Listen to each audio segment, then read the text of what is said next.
Hello everyone, आशा करता हूँ आप सभी बहुत ही अच्छे से होंगे और आपके एग्जाम की प्रिपरेशन काफ़ी अच्छे से चल रही है। मेरा नाम है केतन और आप सभी का रीजनिंग के इस इंपॉर्टेंट लेक्चर में एक बार फिर से बहुत बहुत स्वागत है।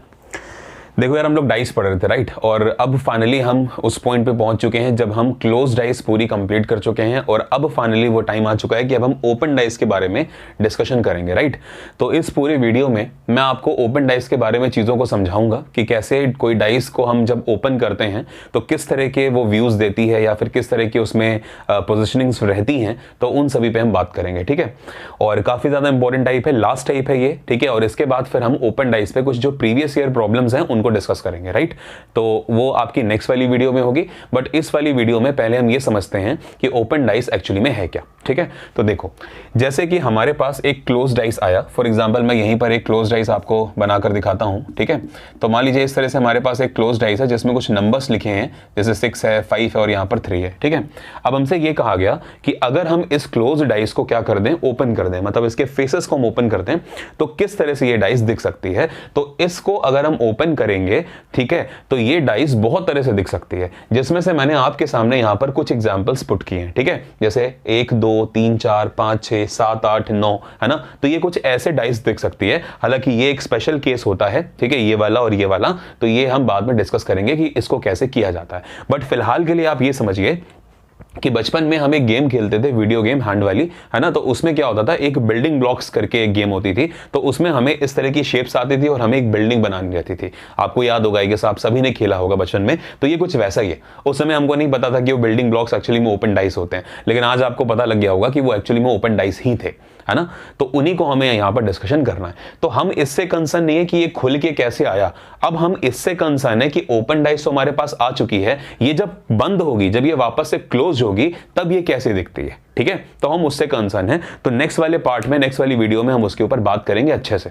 ठीक है, लेकिन फिलहाल हमें यह समझना है कि कैसे ओपन डाइस को हम डील करने वाले हैं। देखिए, ओपन डाइस में हमको एक मेथड पढ़ना होता है। ठीक है, तो मैं आपको उस मेथड का सबसे पहले नाम बताता हूं। तो इसका नाम है रो कॉलम।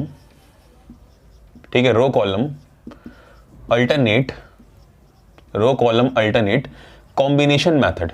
ठीक है, मैंने यहां पे मेथड का नाम लिख दिया है, तो row column alternate combination method, ये बच्चों इसका नाम है। ठीक है, ये आप ध्यान रखिएगा कि row column alternate combination method, इस मेथड को यूज करके हम क्या करेंगे, यहां पर सॉल्व करेंगे। ठीक है, ओपन डाइस को। ठीक, अल्टीमेटली हमने पूरे 5 टाइप्स में और बेसिक्स में हमने यही जाना था कि किसी भी डाइस में अगर कोई पर्टिकुलर फेस है तो उसके ऑपोजिट में क्या आने वाला है, यही हम देखते आए थे। ठीक है, तो ओपन डाइस में भी हमको यही चीज समझनी है कि इस पर्टिकुलर फेस के ऑपोजिट में क्या होगा। जैसे मान लीजिए कि आपको वो ये इस तरह का क्वेश्चन दे देगा, ये डाइस आपको दे देगा क्वेश्चन में, और आपसे पूछेगा कि बताइए डॉलर के ऑपोजिट में क्या आएगा, है ना।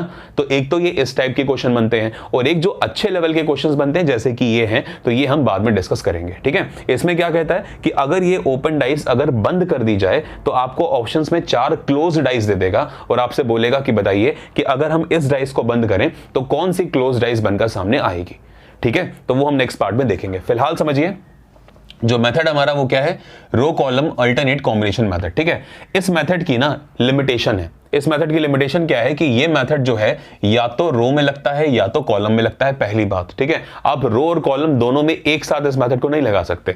समझने का मतलब ये है कि आप ये अगर रो देख रहे हो तो इसमें ये मेथड लगेगा, या फिर ये कॉलम देख रहे हो तो इसमें लगेगा। ठीक है, ये आपको समझना है। और दूसरी इसकी लिमिटेशन ये है कि मिनिमम 3 फेसेस जरूर होने चाहिए, तभी ये मेथड लग सकता है। ठीक है, समझिए, जैसे हमने देखा कि ये कॉलम है, तो कॉलम में कितने फेस एक साथ हैं, 3 है, तो यहां ये मेथड लग जाएगा। ठीक है, उसके बाद जैसे ये आपको ये रो दिख रही है, इस रो में मिनिमम 3 तो है ना, 4 हैं तो बहुत अच्छी बात है, 4 से ज्यादा नहीं हो सकते। ठीक है, तो 3 तो हो गए ना, तो यहां पे भी लग सकता है। ठीक है, कंटिन्यूअस होना जरूरी है। ठीक है, लेकिन वहीं पे अगर हम बात करें, ठीक है, कि यहां पर आप देखो इस रो की अगर मैं बात करूं तो इस रो में सिर्फ 2 ही आ रहे हैं, है ना। तो अगर 2 फेस आ रहे हैं तो यहां पर ये मेथड नहीं लग सकता। लेकिन वहीं पर अगर मैं इस कॉलम की बात करूं तो 3 फेस है, लग जाएगा। इस कॉलम की बात करूं 3 फेस है, लग जाएगा। यहां समझो, इस पूरे कॉलम की बात करूं 2 फेस है, नहीं लग सकता। लेकिन इस पूरे रो की बात करूं 3 से ज्यादा फेस है, लग सकता है। इस कॉलम की बात करूं नहीं लग सकता, बिकॉज 2 फेस है। क्लियर हो गया इतना तो आपको। चलिए अब हम ये समझते हैं कि मेथड लगता कैसे। देखो, क्वेश्चन नंबर 1 से स्टार्ट करेंगे। जैसे अगर आप इस क्वेश्चन नंबर 1 की बात करो तो इसमें देखो ये क्या है, ये रो में 2 फेस है, नहीं लग सकता, ठीक है। कॉलम में बिल्कुल लग जाएगा बिकॉज मिनिमम 3 फेस है यहाँ पे। तो बी के ऑपोजिट में कौन हो जाएगा, डी, और सी के ऑपोजिट में कौन हो जाएगा, ई। ये हमने कैसे किया, बिकॉज हम रो कॉलम में तो लगाएंगे लेकिन हमें ध्यान क्या रखना है, हमको ध्यान रखना है कि अल्टरनेट होना जरूरी है ना। तो अल्टरनेट का मतलब एक छोड़कर एक। तो जब हम इसमें बात कर रहे हैं तो बी के बाद हमने किसको छोड़ा, सी को छोड़ा, तो जो डी होगा वो बी के ऑपोजिट में होगा। ऐसे ही डी के ऑपोजिट में कौन होगा, बी, मतलब ये दोनों एक दूसरे के आपस में ऑपोजिट हैं। सिमिलरली जब हमने सी की बात करी तो सी के बाद हमने किसको छोड़ दिया, डी को। भाई सी के बाद अगर हम बी को छोड़ेंगे तो ऊपर तो कोई है नहीं, तो सी के बाद ऑब्वियसली बात हम डी को छोड़ेंगे तो हमें कौन मिला, हमें मिला ई। तो मतलब सी और ई आपस में ऑपोजिट है। क्लियर हो गया। तो जब ये हो गए तो इसके बाद बचते क्या है, ए और बताइए ई, ए और एफ। तो ए और एफ ये आपस में ऑपोजिट हो जाएंगे, जो 2 बच गए, ठीक है। तो जो 2 बच जाते हैं वो आपस में ऑपोजिट होते हैं। तो कितना इजी मेथड है, समझ में आ गया होगा। और आगे देखते हैं, यहां पर इस रो में 3 फेस एक साथ हैं, तो ऑफ कोर्स 6 के ऑपोजिट कौन होगा, 3 होगा बिल्कुल। 1 के ऑपोजिट कौन होगा, 5, और 2 के ऑपोजिट होगा 4। देखो कितना इजी है, ठीक है। यहां बात करते हैं, देखो तो जो 5 है, 5 के पीछे होगा 4, ठीक है। 1 के ऑपोजिट कौन होगा बताओ, 3, और 2 के ऑपोजिट कौन होगा बताओ, 6 हो जाएगा। क्लियर हो रहा है आप सभी को। इसके बाद देखिए यहां पर बात करते हैं, 4 के ऑपोजिट कौन होगा, 5, 1 के ऑपोजिट कौन होगा बताइए, 2, और यहां पर क्या बच गया आपका 3, 3 के ऑपोजिट हो जाएगा यहाँ पे 6। क्लियर हो रहा है आप सभी को। चलिए इसके बाद बात करते हैं, यहां देखो रेड के ऑपोजिट में कौन होगा, ब्लू, ग्रीन के ऑपोजिट में होगा व्हाइट, और येलो और ब्लैक जो आप देख रहे हो ये आपस में ऑपोजिट हो जाएंगे। क्लियर हो रहा है। यहां देखते हैं, ए के ऑपोजिट में होगा बेटा 4, ठीक है। डॉलर के ऑपोजिट में कौन होगा, एम, और ये जो दोनों आप फेस देख रहे हो ना, ये दोनों फेस हो जाएंगे आपस में ऑपोजिट। क्लियर हो गया। तो यहां तक हमने आपको सारी चीजें बता दी, ठीक है। इसके बाद चलते हैं, देखो नेक्स्ट क्वेश्चन यहां वाला, डॉलर के पीछे क्या होगा, कॉपीराइट। एट द रेट के पीछे क्या होगा बताओ, परसेंटेज, और जो प्लस है वो किसके पीछे हो जाएगा, माइनस के। यहां तक भी हमने कर लिया है ना, इजी है, कुछ खास इतनी ज्यादा प्रॉब्लम्स आपको नहीं होने वाली। इसके बाद देखिए इसकी बात करते हैं, ये थोड़ा सा स्पेशल केस है, समझो। 1 के ऑपोजिट में ऑफकोर्स कौन होगा, 3, और 2 के ऑपोजिट में ऑफकोर्स कौन होगा, 4। लेकिन अब आप समझो कि करेंगे क्या।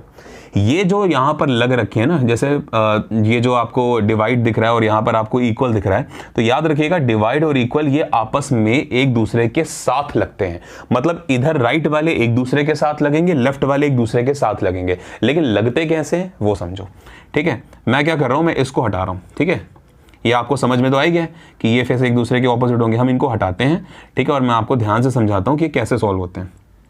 देखो ये जो लगा है वो इसके साथ लगा है, तो मतलब ये स्पेस खाली है ना, ये आपको दिख रहा होगा, ये स्पेस खाली दिख रहा है, तो इस स्पेस में कौन आ जाएगा, ये इक्वल उठ के यहां पर आ जाता है। समझ में आया। जब ये ओपन, ये जब ये बंद होती हैं, और यहां पर देखो, यहां पर ये वाला स्पेस आपको खाली दिख रहा होगा, तो इस स्पेस में कौन उठ के आ जाएगा बताओ, ये उठ के आ जाएगा। तो हुआ क्या कि ये कुछ ऐसा बना, देखो ध्यान से, ये कुछ आपका ऐसा बनता है, ठीक है, लाइक दिस, ठीक है। थोड़ा मैं इसको और सही कर देता हूं, ये कुछ ऐसा बना, और इसमें हुआ क्या कि ये ऐसे था यहां पर इक्वल का साइन है और नीचे कौन हो जाएगा, डिवाइड हो जाएगा। भाई इक्वल ही तो उठ के ऊपर आएगा, तो इक्वल उठ के ऊपर आया और यहां पे डिवाइड हो गया। फिर देखो माइनस ऊपर है और माइनस के नीचे लगा है क्रॉस, तो ये ऐसे हो गया। तो ये जो पूरा है, ये पूरा का पूरा फेस ये इस पूरे फेस के ऑपोजिट हो जाता है। समझ में आया। और ये पूरा का पूरा फेस ये पूरा एक इतना होता है, समझ में आया। तो ये चीज, तो ये कुछ ऐसे सॉल्व होती है। बाकी नेक्स्ट वाली वीडियो में मैं आपको जब इस पे क्वेश्चंस कराऊंगा तो मैं और आपको अच्छे से समझाऊंगा, ठीक है। फिर देखो लास्ट वाला क्वेश्चन देखते हैं, जो ये आप देख रहे हो परसेंटेज, ये हो जाएगा पॉइंट के पीछे, ठीक है। और ये जो आपको कॉपीराइट दिख रहा है, कॉपीराइट के पीछे कौन हो जाएगा, एट द रेट हो जाएगा। समझ में आ गया। तो कॉपीराइट और एट द रेट आपस में ऑपोजिट होते हैं। और ये जो आपको दिख रहा है यहाँ पे परसेंटेज, तो परसेंटेज किसके पीछे हो जाएगा बताओ, ये हो जाएगा पॉइंट के पीछे, ठीक है। अब यहाँ पर क्या दिखा आपको, देखो ये इस तरह से दिख रहा है। तो ये जो पोर्शन आप देख रहे हो ना, जब ये क्लोज होगा तो देखो ये कुछ ऐसा दिख रहा होगा। देखो इसको हम समझते हैं, तो ये हमारा कुछ ऐसा पोर्शन है, ठीक है। ये देखो ये वाला हैचिंग पोर्शन है, जब ये बंद होगा तो ये हैचिंग इधर आएगी, ठीक है। तो अगर ये हैचिंग इधर आएगी तो होगा क्या, ऑफ कोर्स ये नीचे झुक रही है, तो ये वाली हैचिंग आपकी यहाँ पर ऐसे हो गई, समझ रहे हो आप, ये हैचिंग आपकी ऐसी हो गई। और ये वाला जो पोर्शन है ये उठ के ऊपर जाएगा, तो ये वाला पोर्शन ऐसे ब्लैंक का ब्लैंक रहेगा। फिर क्या हुआ, ये वाली हैचिंग उठ के ऐसे आएगी, तो ऐसे आ रही है तो देखो यहाँ हैचिंग हो जाएगी, ये पूरा हैचिंग हो जाएगी, है ना। और ये वाला ऐसे उठ के जाएगा तो ये ब्लैंक हो गया। तो ये जो पूरा पोर्शन देख रहे हो ये किसके पीछे होगा, ये इस डॉलर के पीछे होगा। क्यों, क्योंकि परसेंटेज तो यार चला गया पॉइंट के और कॉपीराइट चला गया किसके, एट द रेट के। तो डॉलर के पीछे बचा है, तो डॉलर के पीछे यही पूरा फेस हो जाएगा। समझ में आ गया?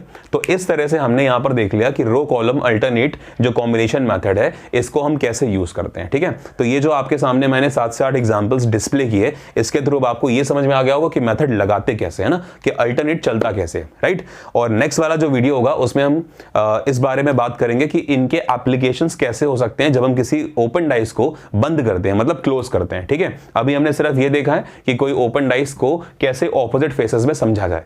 ठीक है, तो उम्मीद करता हूं समझ में आ गया आपको। Thank you, good luck, have a nice day, keep studying.